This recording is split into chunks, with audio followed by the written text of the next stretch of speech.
እንግዲህ ወንጌል ማለት በግሪኩ በጽርኡ የምስራች ማለት ነው። ብስራት ማለት ነው። መልካም ዜና ማለት ነው። ጥሩ ወሬ ማለት ነው። የወንጌል መገኛ እግዚአብሔር ነው።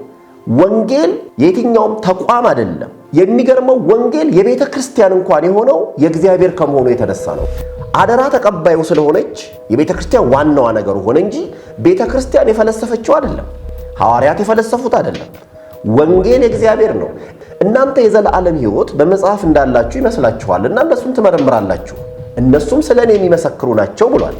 ስለዚህ መጽሐፍት በእውነተኛው እውነት የሚያሳዩትና የሚናገሩት የእግዚአብሔር ተስፋዎች ሁሉ መደምደሚያ ስለሆነው በክርስቶስ ኢየሱስ ስለተገለጠው ወንጌል ነው።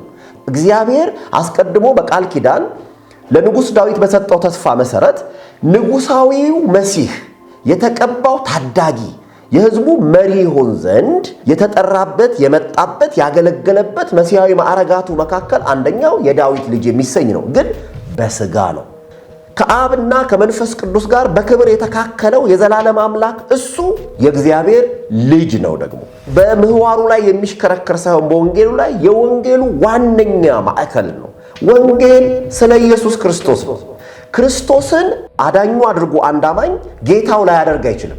ክርስቶስ ኢየሱስ አዳኛችንም ጌታችንም የሆነው ጌትነቱ በሕይወታችን ውስጥ የሚታየው ደግሞ በመታዘዛችን ነው።